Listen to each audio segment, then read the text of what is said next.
శ్రీమతే నమః. రోజుకో శ్లోకంలో భాగంగా శ్రీమద్ భగవద్గీత జ్ఞానయోగము 16వ శ్లోకం నుంచి నేర్చుకుందాం.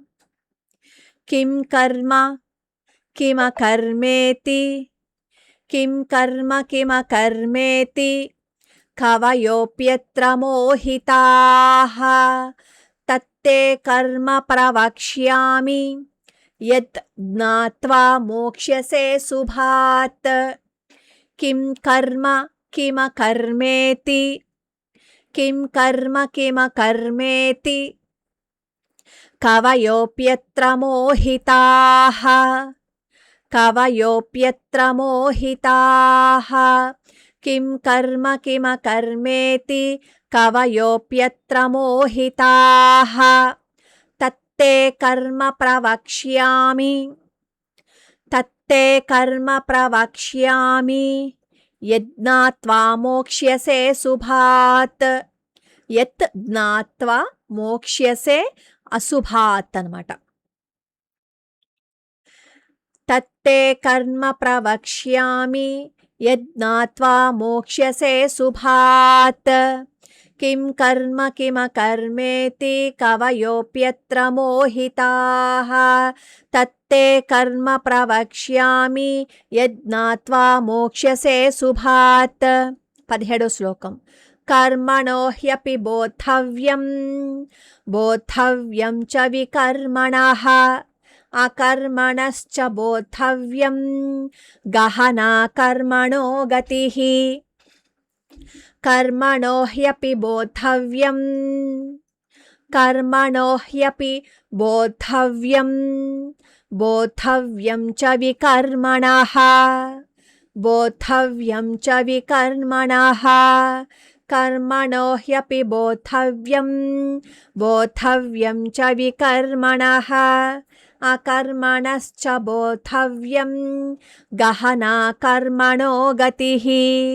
अकर्मणश्च बोद्धव्यं गहना कर्मणो गतिः.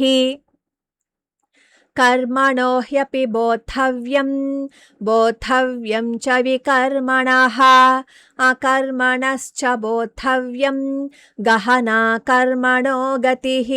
18వ శ్లోకం.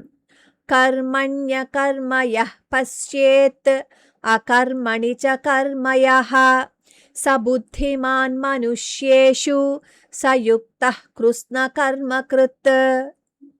कर्मण्यकर्म यः पश्येत् कर्मण्यकर्म यः पश्येत् कर्मण्यकर्म यः पश्येत् अकर्मणि च कर्म यः अकर्मणि च कर्म यः. कर्मण्यकर्म यः पश्येदकर्मणि च कर्म यः स बुद्धिमान् मनुष्येषु स बुद्धिमान् मनुष्येषु स युक्तः कृत्स्नकर्मकृत् स युक्तः कृत्स्नकर्मकृत् कृत्स्नकर्मकृत्. स बुद्धिमान् मनुष्येषु स युक्तः कृत्स्नकर्मकृत्. कर्मण्यः कर्म यः पश्येदकर्मणि च कर्म यः स बुद्धिमान् मनुष्येषु स युक्तः कृत्स्नकर्मकृत्. 19వ శ్లోకం.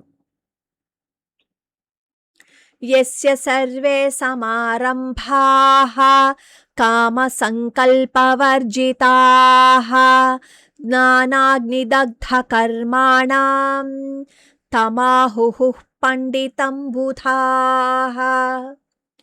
यस्य सर्वे समारम्भाः यस्य सर्वे समारम्भाः यस्य सर्वे समारम्भाः कामसङ्कल्पवर्जिताः कामसङ्कल्पवर्जिताः ज्ञानाग्निदग्धकर्माणं तमाहुः पण्डितं बुधाः तमाहुः పండితం బుధాః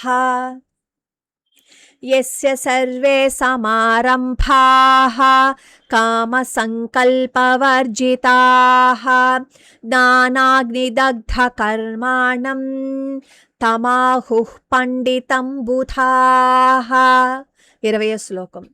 త్యక్త్వా కర్మఫలాసంగం నిత్యతృప్తో నిరాశ్రయః కర్మణ్యభిప్రవృత్తోపి నైవ కించిత్ కరోతి సహ.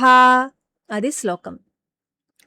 త్యక్త్వా కర్మఫలాసంగం, త్యక్త్వా కర్మఫలాసంగం, త్యక్త్వా కర్మఫలాసంగం నిత్యతృప్తో నిరాశ్రయః, నిత్యతృప్తో నిరాశ్రయః. త్యక్త్వా కర్మఫలాసంగం నిత్యతృప్తో నిరాశ్రయః కర్మణ్యభిప్రవృత్తోపి,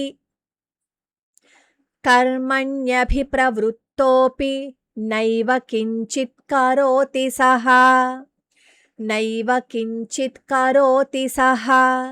త్యక్త్వా కర్మఫలాసంగం నిత్యతృప్తో నిరాశ్రయః కర్మణ్యభిప్రవృత్తోపి నైవ కించిత్ కరోతి సహ. ఇప్పుడు ఒకసారి మళ్ళీ ఆ శ్లోకాలన్నీ కలిపి చదువుకుందాం. కిం కర్మ కిమకర్మేతి కవయోప్యత్ర మోహితాః తత్తే కర్మ ప్రవక్ష్యామి యజ్ఞాత్వా మోక్ష్యసే శుభాత్. కర్మణో హ్యపి బోద్ధవ్యం బోద్ధవ్యం చ వికర్మణః అకర్మణశ్చ బోద్ధవ్యం గహనా కర్మణో గతిః. కర్మణ్యకర్మ యః పశ్చేత్ అకర్మణి చ కర్మ యః స బుద్ధిమాన్ మనుష్యేషు స యుక్తః కృష్ణ కర్మకృత్. యస్య సర్వే సమారంభాః కామసంకల్పవర్జితాః జ్ఞానాగ్నిదగ్ధకర్మాణం తమాహుః పండితం బుధాః. త్యక్త్వా కర్మఫలాసంగం నిత్యతృప్తో నిరాశ్రయః కర్మణ్యభిప్రవృత్తోపి నైవ కించిత్ కరోతి సహ. 20వ శ్లోకం వరకు నేర్చుకున్నాం. ఈ 5 శ్లోకాలు మనకి నేర్పేది ఒకటే, పని చేయి కానీ ఫలితం గురించి అతిగా ఆందోళన చెందకు. నువ్వు పనిని భగవంతుడికి అర్పించు, ఇంకొకరికి ఉపయోగించేలా అది చెయ్యి. అలా చేయటం వల్ల మానసిక ప్రశాంతత లభిస్తుంది అని. మన కోసం మనం బ్రతకటం కంటే మన కోసం ఎలాగో బ్రతుకుతాం, కానీ ఇతరుల కోసం మనం ఏదైనా చేస్తే అది ఎంత ఆనందంగా ఉంటుందో అది వర్ణనాతీతం అన్నమాట. ఈ 5 శ్లోకాలకి అర్థం ఇది.